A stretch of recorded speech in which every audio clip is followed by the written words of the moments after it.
Hey, everybody. How are you? Welcome back to Into the Core podcast. I am so excited. I have Omar back. We're on part deuce. But before we start, I've always got to do what we got to do. We got to introduce the show. So here we go. Into the Core. Get into it. All good things in Africa and beyond.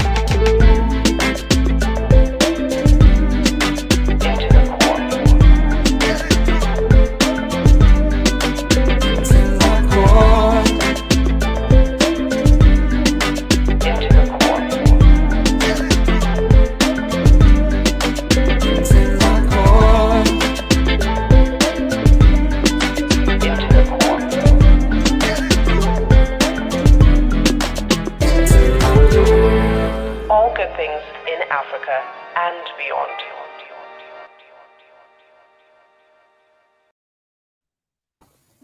That's right. All good things in Africa and beyond, and we're definitely beyond. We're all the way into LA via Panama, and we are just loving on Omar. Omar, welcome back to the part 2 of our beautiful interview. I'm happy that you're back. Thank you for having me back. Thank you. Kind of early out here, but I'm ready to do this. I just did a little workout, so I'm a bit pumped. Yes. Okay. So wait. So you were talking about being in New York City. So just in case you're catching in and you're trying to figure out like what is happening, who is Omar? Omar. Oh my gosh.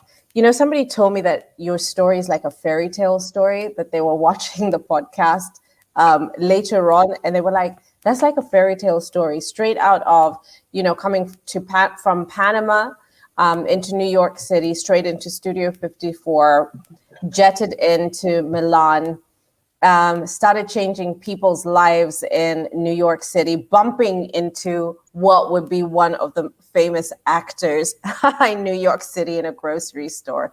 This is just, you're so fascinating, but I don't think that it's chance. I feel like, you know, the way we say that people have their angels around them and they just keep floating them in the right direction and guiding them in the right direction. And I feel like your story is just oh so fascinating. Okay, so wait.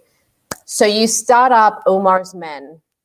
You built the placard, and then what happens? You know, it's funny that you speak of that and that we catching up on that part of my life, because I posted late last night, an interview for a very popular show in America called Inside Edition. Edition. Yes. Yeah, it's a great show. Rolanda Watts was the host of the show, the main interviewer. And she came to interview me at my office. And she did a show called Equality of the Sexes. Okay? Right. And this is a show where it featured me attempting to equalize the rates of female models and male models. And one of your countrymen I featured in that show, 2 of them, matter of fact. I had Paul Scofa, who was an English male model, super male model, who lives in England. I had just brought him to America. And the second one is Adewale Akinnuyo Agbaje, who became one of the great actors in Hollywood. He's in this. I love him. With me. And I was talking about how I attempted to equalize the rates. I wanted my male models to make the same as the female models. Right. Which is because this is one of the only industries, I mean, there's probably others I don't know that I'm aware of, but in the modeling industry, females make 2, 3, 4, 5, 10 times more than the male model. So meanwhile, in places like Hollywood, you turn it around, it's the men who are making 10 times 15 times more than the female actresses. No, not really. It all depends on your cachet and who the actor is, because there's many actors who make way more money than male actors. It just depends how big of an actor you are. I mean, all right. Hollywood is different. But in the modeling industry, it's always been that. The females have always made more money than the male models. I mean, I think it's probably because male models are not endorsable. Probably those days We didn't have the amount of exposure women have, from cosmetics point of view or from covers of magazines. We just had a few covers that, and that was taken away from us. We had GQ covers that was done, or Lomovo covers that Yeah. was done. And, all the magazines were just featuring, like now it's all celebrities.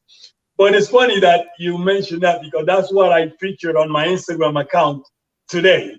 This interview with me and Rolanda was talking about equality of the sexes. So Right, right. listen, I try, boy. So let me ask you, how how did you discover Adewale? Wale actually was sent to me. I always have a great memory about things. But I believe someone must have said to him, "Hey, you got to check out this agency in L.A., New York. Omar. He's a brother. I think you would enjoy meeting him." And boy, they hit it on the nose because what a joy! Like I had never met a guy like him in the sense that so well spoken. Oh my God, he spoke so well. Like every time I spoke to him, I felt like I was speaking to James Bond. It was he's English. And he went to law school. So his accent and his words were so eloquent and so, here it is. My English is a wreck. And it was a challenge at the time as well because I tried to shy away from bald-headed black men because I already had Jaiman. Why? Because I had Jaiman. Well, yeah, but we need to get into that. So wait a second. Okay, so just put the pause on. Is that how you say his name? Jaimon, not Jimon. Like all of us out here in Africa, we're like Jimon Honsu. Okay. No, Jaiman Hunsu. I just spoke to Jaiman. Yeah, Jaiman. Jaiman was the first bald-headed black male model. He was the first one. I don't care. I'll argue that one with anybody. Like that became a supermodel. I met Jaiman in 87. But I had known of him from Thierry Mugler. Because Thierry used to send me pictures of him. And he used to tell me about this guy in Paris that's, phenomenal. And I really didn't want to represent him. I didn't know what to do with him. I shied away from it because it was a time that you're talking 1987, a black male model was not bald-headed with black man's features. I'm talking German like very strong features. German is as African as it gets. Yes. We're talking the real deal. And America was not ready for that. I didn't feel they were ready for it. And it's actually a great story. Jaiman came to my office without an appointment. I love that. Go for it. In my office and threw that portfolio on my desk. I looked up and I see this big ass black man in front of me. And he said, "I am a black man just like you. Why don't you want to help me?" And I went, "Oh." I can totally see it.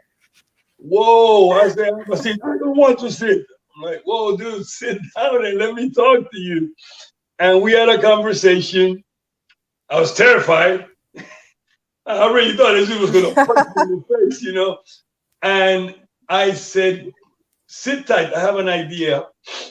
God rest his soul. I called the late Herb Ritz. And I said, "Herb, I need to come and see you." And Herb goes, "Omar, I can't right now. I'm really busy. I'm shooting Arnold Schwarzenegger and Maria Shriver." And I said, no, Herb, I have to come see you right now. You have to see you. Right. Omar, I said, "I'll tell you what, Herb, I'm just going to drive by your studio. You could just pop your head out the window. But you have to see this." And Jaiman and I got in my Jeep and we drove over to Herb's studio. And I went upstairs. I said, "Fuck it, let's go." We went upstairs and the door opened. And Herb looked at Jaiman and goes, "Oh my." And the rest is history. That's it. Oh wow! So the first movie that he actually did was Amistad. Amistad. Amistad. Give us free. Give us free. Yes, Yeah. I I. Guilty.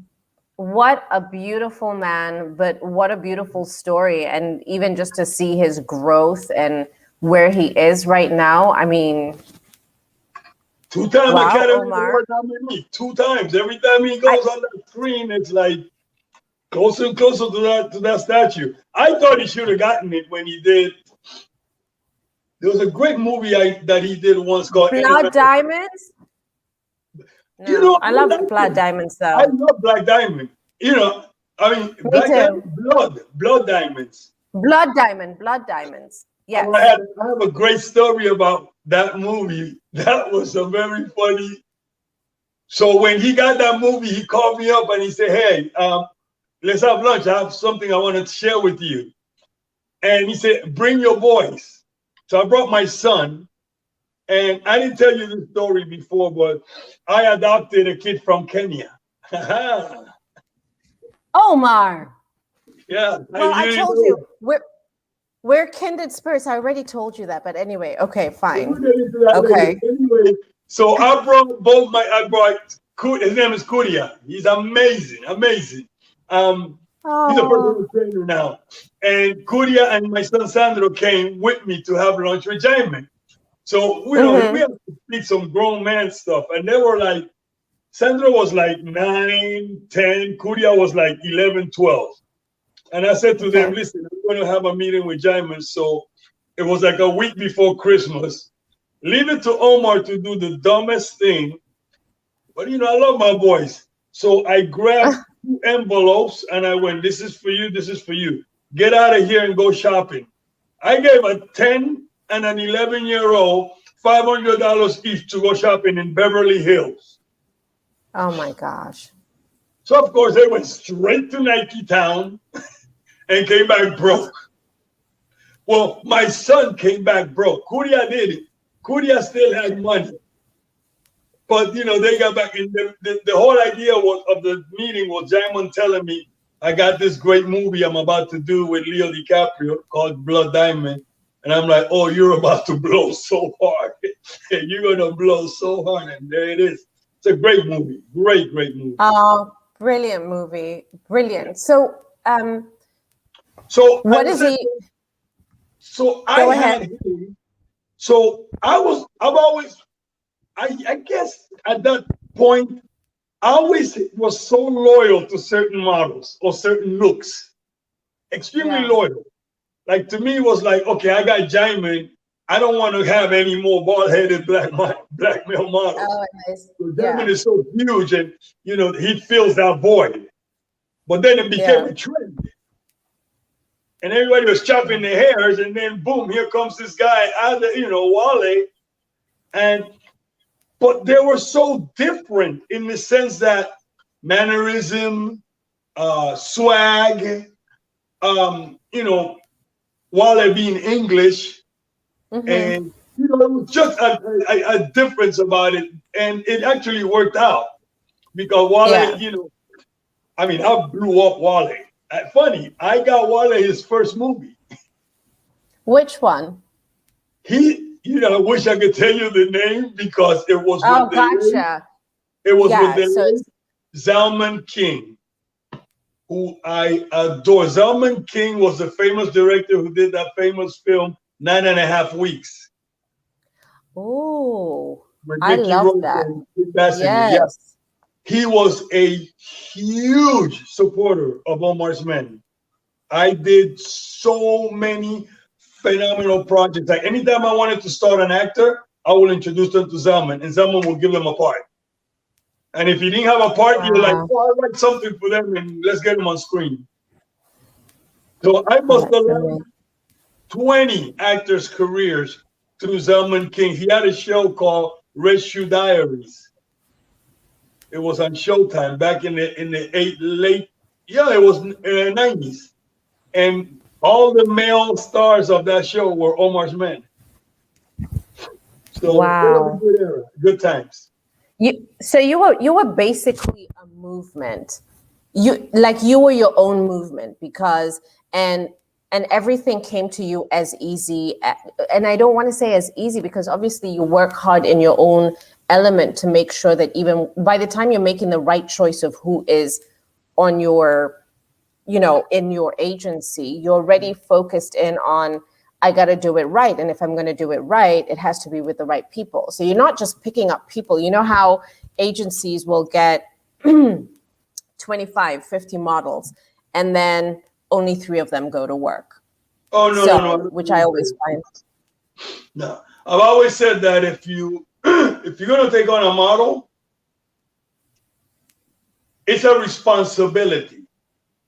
It's not just a job, it's a responsibility. And what do I mean by that is, well, I see in many times I've seen it where you walk into an agency and you see their wall, and God, there's every male or female model on that wall. And you ask yourself, like, how do you actually have work for every single one of these people? And I was never really one of those people. Everybody had a purpose. Everybody worked. And if you didn't work, I will take it personally. I always took it personally. So I could. So I'm not one of those people who, like, people say, like, well, it's only business. It's never personal. I'm completely opposite. Yeah. With me, it's everything is personal. I don't play that. Oh, it's only business. No, to me, it's personal. It's me. It's my person. So what do you mean it's never personal? It's always personal with me. So you take on a model, it's a responsibility. You make sure your model is taken care of. I mean, I don't know how many hundreds of thousands of dollars I lost every year after year in either loans or advancements to models. You pay their rent, so you pay their trips here or whatever to make sure that they can eat.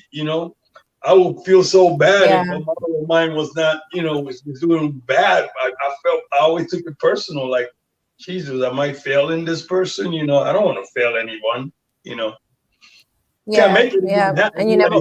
But I tried my best always. Of course.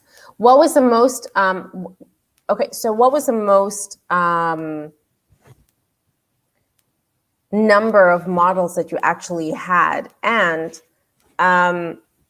what kind of life lessons would you teach them? I mean, like when they were coming into your agency, would they come in, knowing that I heard that this is the guy? Was there like 10,000 people who were just like, oh my gosh, I want to be part of Omar's space, that when you get there, they know that they're going to take away, lifelong lessons? I've spoken to you a couple of times and I'm just like in awe. The number is a tough one, because I remember there was a time that I had over 300 men in my agency.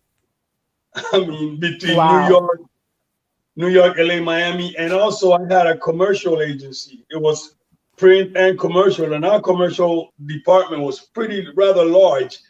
It was a tough in the sense that a lot of guys that were in the commercial department, many of them were not represented by Omar's in print. Commercial is a whole different ballgame.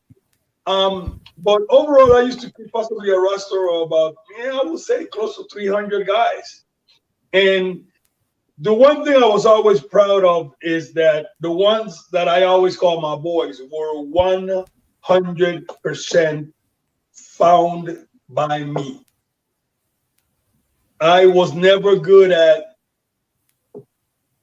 I'm not good at, if you're a big star and you join my agency, I don't really like taking credit for your stardomship, because I didn't make you a star. Yeah, you're with my agency, but you're just a big star that is represented by my company. But I didn't make you a star. I added to your plate, but I didn't.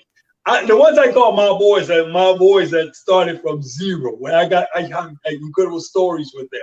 Like Jaime. Jaime is from zero. Or Wale, zero. Or you think of guys like a Werner Schreier, who became such a huge global model. I got Werner from zero. Antonio Sabato Jr., the actor, I got him from zero. I like Wow. those the guys that were like nothing. Like they just started. Or I don't like to say nothing because nobody's a nothing. But they're one in the industry. Maximo, my son's godfather, Maximo Morone, who became one of the biggest global models ever. Maximo Yeah. was a gardener when I met him. He was doing, you know, he was cutting lawn in Los Angeles, for $60 a day. Wow. And 5 days after meeting me, he was doing Dolce Gabbana with Linda Evangelista. So, Oh my gosh, amazing. What about how did okay, tell me the story about Tyrese Gibson. I mean, like how did you guys Reese, find each love other? Reese was a very funny Reese? story. Yeah, we call him Reese. Tyrese was introduced to me by a gentleman called Dennis Grubbs. Denny D, we call him. Denny D was like the first human I ever met that had a computer. Like he had a computer like late 80s. Like he was already into computers in the 80s. And it's funny, Denny D is in that famous Dr. Dre video, Gin and Juice. I think it's the Gin and Juice video. Snoop And okay. he was Denny D was a great friend. I mean, still is one of my dearest friends. Actually, he lives now in Dominican Republic, and he kept telling me about this thing. He's like, "Hey, I want to bring you that Coca-Cola kid," because Tyrese had a very famous Coca-Cola commercial in America. Right. Yes.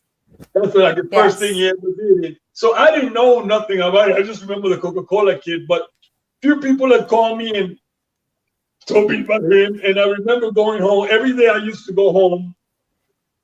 On my way home, I would stop by the park. I would get what's called a down. A down means I would, like they're playing, and I would say, hey, I got next game. So I would just call for my next game, go home, get my gear, and come back to the basketball court. This was a normal thing for me to do every day. So when I got home, Danny D was sitting in my living room waiting for me to go ball with Tyrese. So then in my living room, and he's like, yo, this is my boy I was talking to you about. I'm like, hey, what's up, man? And, we boo-boo, give each other a pound and stuff, and let's go ball. So we went to play ball. I remember he twisted his ankle. I mean, he had a nice game, but he twisted his ankle. And I believe it was about 2-3 weeks must have gone by. I think I got him like a Skechers job first. I got him a good, strong test. And then I got him to do this one book that I did called Omar's Men Volume 1. And then I got him the Tommy Hilfiger campaign. And that was like a big and that was huge, I remember the staff used to give me so much help with Tyrese because Tyrese has a big personality. And yes, when he does. When he enters the room, it's his show. So he would come into the office singing Sweet Lady. You have no idea how many times I heard Sweet Lady before that song became a hit. I mean, he would come in the office singing Sweet Lady, and he has his tape and oh my God! And the girls or the staff will come in like, Omar, can you tell him to like tone it down because we're trying to work? And it was just whenever Tyrese came in, it's just like a hurricane came in the office. But hey, it all worked out for him because look at him now. Yeah. I guess Furious 9 just came out. Oh my gosh, Omar. I think Fast Furious is either out now or is just Is it out already? I saw the trailer for it. I think maybe it comes out next month, maybe in June, if I'm not wrong. Yeah, it's gonna be huge. Yeah. No, I mean, like you are just amazing. I mean, and by the way, I was gonna say this, Adewale, there's something just so raw and sexy about that man. I mean, like I think about him now, I'm just like, oh my God, shivers. Anyway.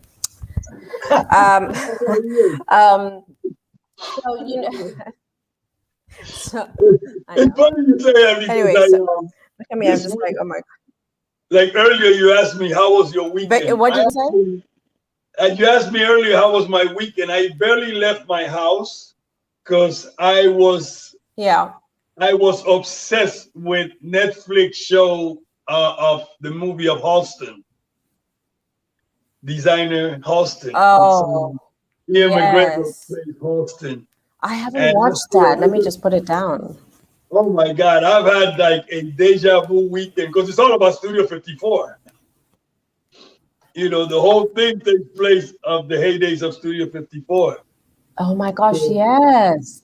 yeah, and I mean, it just, I got teary eyes a couple times because, you know, there's a couple of things that they showed that I'm like, oh my God, I was there. Like, you know, like I was at that party, just show some, Oh I feel like wow. great days of fashion and, I mean, shenanigans and, bad behavior. My son's favorite my son's favorite words is shenanigans.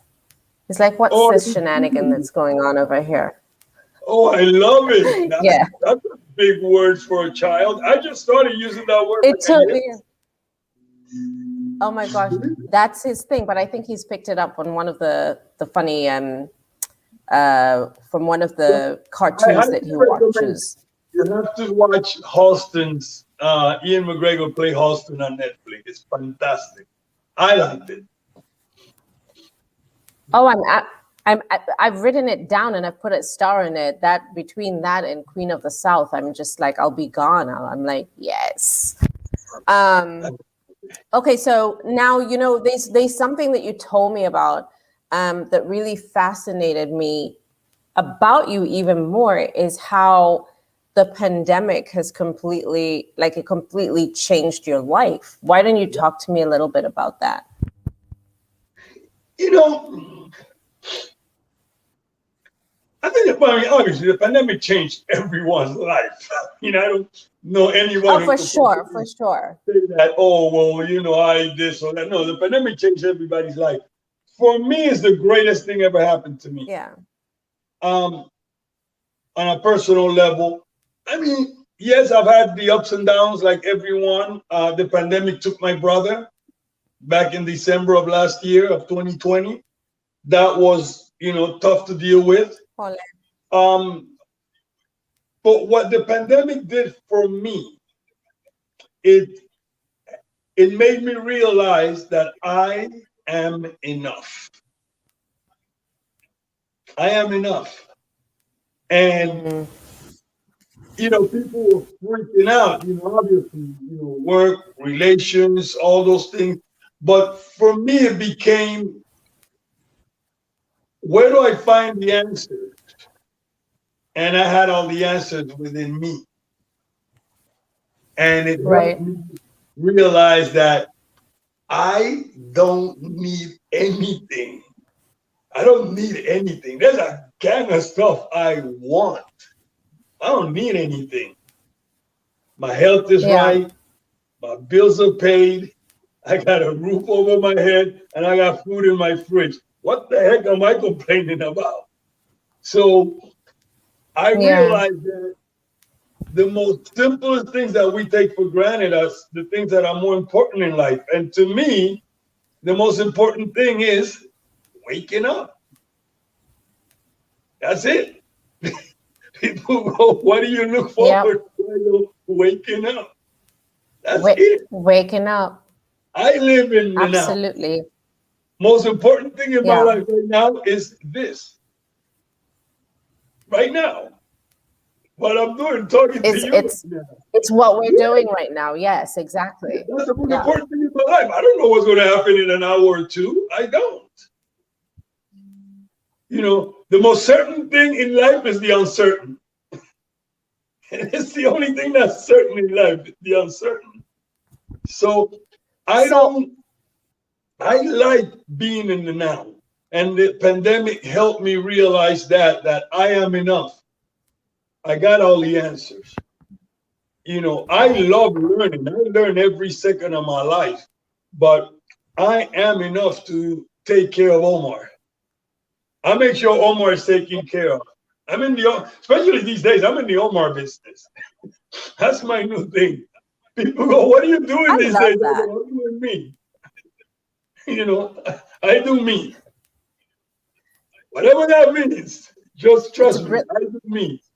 I provide for a lot of people, but I'm number one. That's for sure. I can't make you happy. I gotta and make me happy. and and now is the most important. Now, right Mm, now, this is it. I live in the now. Love living in the now. Love it. It's the greatest thing ever happened. So the pandemic helped me realize that I'm enough. I don't need anything. I got everything I want. I mean, everything I need. I want certain things, but I don't need them. You know, like yeah, I told yeah, you, I'm like shopping for a new car. I don't really need it. I just want it, but I don't need r- it. You know, I right. don't want it. I just want it. That's it. Because it's like, oh, okay, I want a Jeep. I want a new Jeep because I'm in California. I want to start taking some nice trips on the weekend and Yeah. take off and go to Arizona and go to Sedona and walk around barefooted and be grounded with nature. I love that place. So go down to Oh Tijuana, wow. Mexico, and we have choices here in LA. That's the beauty of living in California. We could be in Mexico in 2 hours. I could be in Baja California, or go to San Diego and go to Vegas. I'm not a Vegas person at all, but the option is available. What are you drinking, girl? The option is there. It What is was a that? rosé. Oh, how chic. I know. I Very chic. figured that because I made a very big mistake of drinking a red wine in Diani, and it is just really, it's the worst thing to ever do. It's hot, it's humid, and it's just like a red wine is super heavy. Right. So between the red and the white, I'm like, we're going straight for the rosé, and it's Oh, I lovely. love it. And How chic. it's a much calmer drink, so I can sit here and listen to you properly. I love it. I love it. Well, it's 8 o'clock in the morning for you, but hey, it's definitely 6:30 here, so one Yeah, day. your day But is ending. My day is about to begin. I have a good day ahead. I got a couple of good things I want to do today. so I have to give you I have to give you I have to actually thank you. So after we spoke last week, the one thing that I did this week that I said I'm not going to do it. I said my mission is to start. So obviously I'm enjoying my work right now, but my mission is not to put my list down the day before because I just don't know how that's going to be. Like maybe even in my creative mind, I'll be in a different space.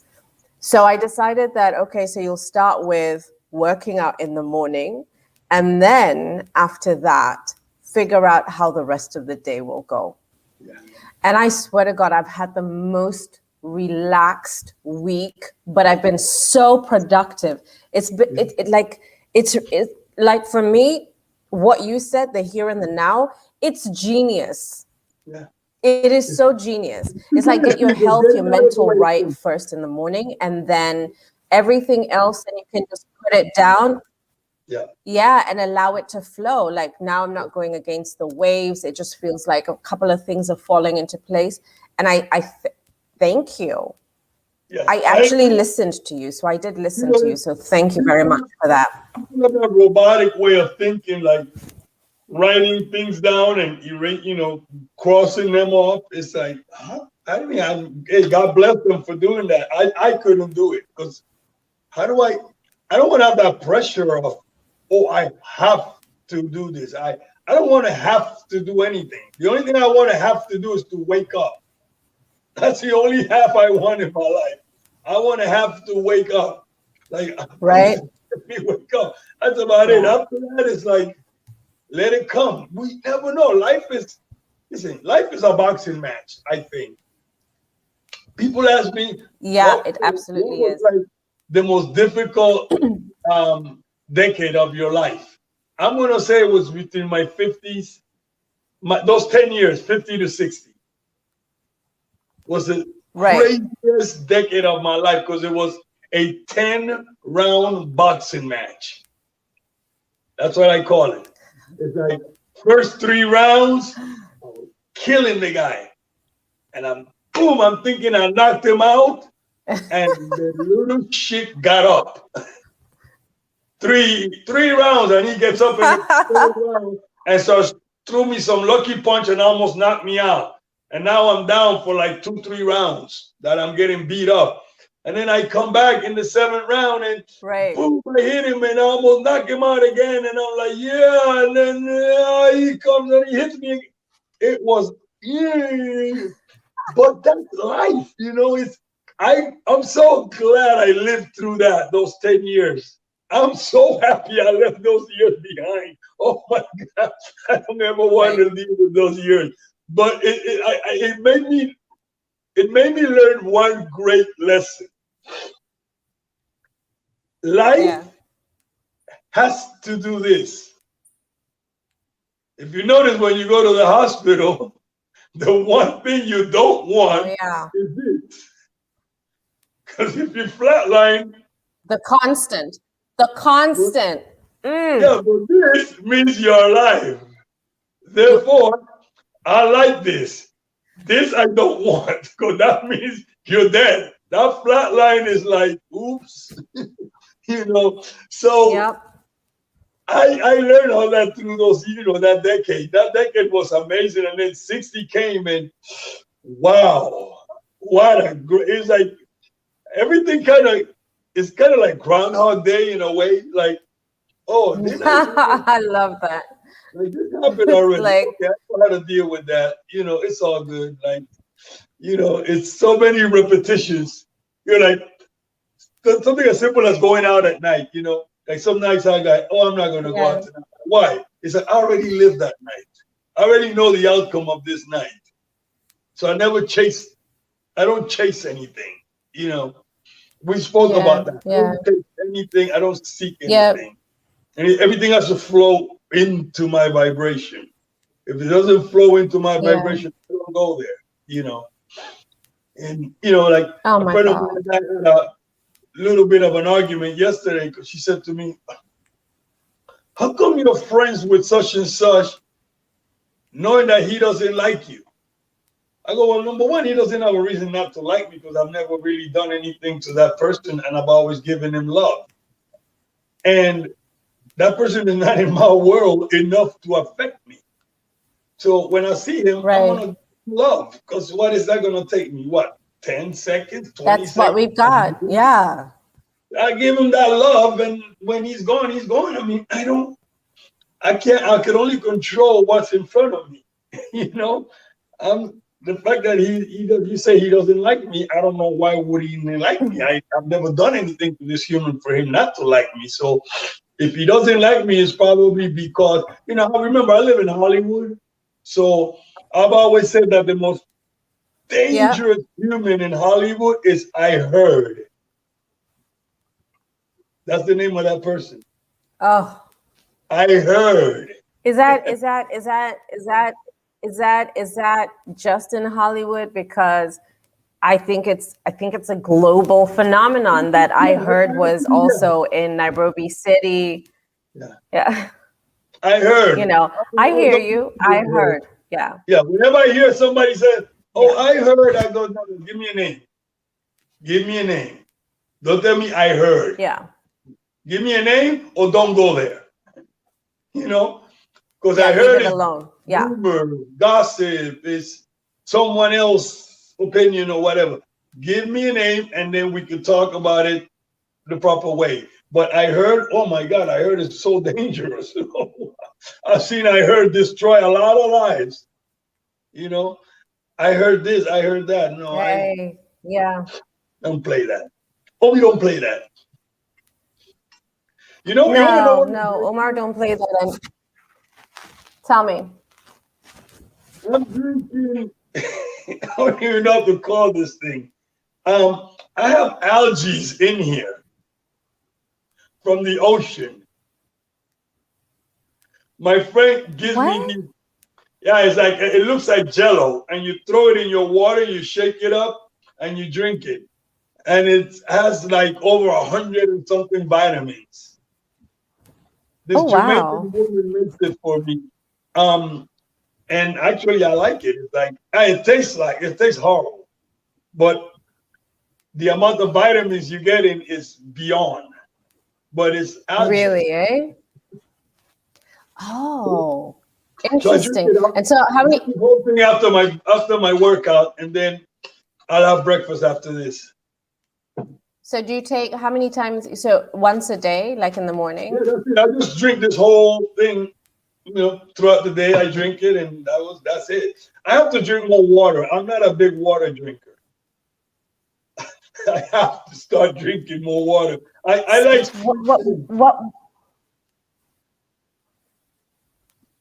what, what, I was told something about water that sip it like you're, think of some of your favorite things to sip or throw in some of your favorite things into it.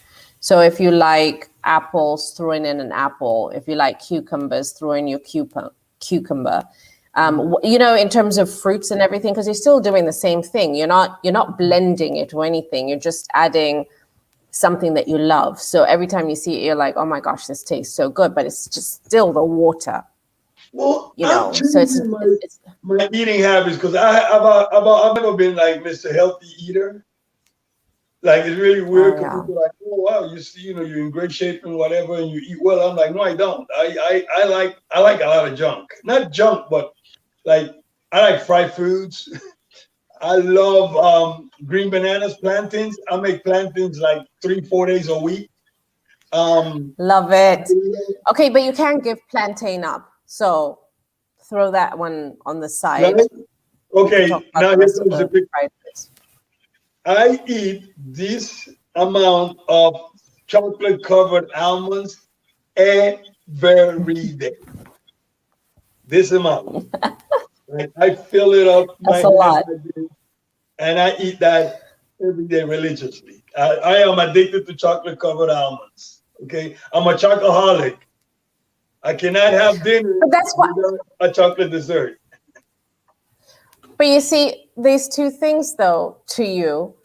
You work out. You wake up in the morning and you go work Yeah, out. You go running. You know what I yeah, mean? Or yeah, you yeah. put Or the ride my work bike. in. So even if you Yeah, eat, yeah. So even if you eat this amount, you're working it out because you're yeah, still, you yeah. know, That I do. That kind I of do. Like today, I'm keeping riding my yourself bike. healthy. The sun is coming out, so it's gonna be a pretty day in LA. So I'm gonna ride my bike today. Ah, fantastico. You make sure you take a picture when you're Yeah, out yeah, on I'll do it. So I'm PCH gonna or ride. something. I don't know. Oh yeah. Anyway, my God, you look so Omar, good. My suit. so It's I still know yeah, how the much three of us are doing a my con suit. call Tell me, say that again. inclusive of Korea and your son. We must do Korea. I said we must all do in a phone call. We must all speak. Oh, I would love it. He speaks. Is it Kikuyo? I think Kikuyo is Mhm. one of the Kikuyu. dialects. Yeah, that's what he speaks. He never teaches me. He's so American now. He's become such an American now. Of course he is. I mean, like you got him when he was 11, and that was Yeah. God knows how old is he right now? He's like 20, what in his he's 20s, 30s, 28 now. 27. 28. Yeah, there 27. you go. I mean, like, Yeah, yeah, yeah, he's a he's no grown longer. man. He's not. Yeah, he's a grown man, Yeah, he's a and grown man. He's a personal there you trainer, go. and he's ripped. Oh, He was always cool. ripped. I mean, he was like an 11-year-old with a six pack. It's like, what 11-year-old have a six pack? It's like, whoa. You know. He did. Your son. He did. No, my son. My son works out just because he's a basketball player. So he stays in the gym. Matter of fact, I have a date with Yeah. him tomorrow. He's taking me to his training facilities. They have this new machine that I guess they wrap you up and it does whatever to your legs. So I'm like, oh, whatever, I'll go. So he's picking me up tomorrow to go to the training facilities because it's unbelievable the stuff they have for recovery these days for athletes. Yeah. technology has gone just beyond these days. And that's going to be our life. I mean, I can only imagine what it's going to be like for my son. For yeah, I mean, like he's already in the techie world. I mean, right now you give them a pen and a pencil and they hate it, but but then give them the computer and a phone and they're just like, I I don't know why we're even bothering with writing, But anyway, my love, it has been an honor to speak with you. You're such a beautiful soul. Please tell me, final, beautiful last words of encouragement to anybody who's listening. Oh, simple words. Do you. Do you. Do you, boo? Yeah, do you. That means don't I just say do that. you. Do what you gotta do. Do you. And you know, erase the noise, because that's all noise. Everything that's coming from the outside is noise. Do you. It's all inside of you. Look into you. Stop looking out. Look into you and do you. And that's it. And people say, see to believe. I say the opposite. Believe it and you'll see it. So just believe it and then you'll see it. I love That's it. it. I do. Therefore, do you. Believe it and you'll see it. Yeah, believe it and Well, you'll see I it. always say that do you, boo. You do you, boo. I'll see you later. But I like it. Believe it and you'll see it. Yeah, that's it. It's internal. I love you, Omar. Thank you for having me. I hope I can forever keep in touch with you. I think you're a fantastic, phenomenal Oh, human being. sister. Exactly. So I'm sending you love and have a blessed day ahead in whatever you're going to do. Thank you. Take pictures when you go riding, though. I always do. All So right. you will. Thank you so much, my love. Enjoy. Bye, everyone. Thank you. I will call you later, though. Okay. Bye-bye. Ciao.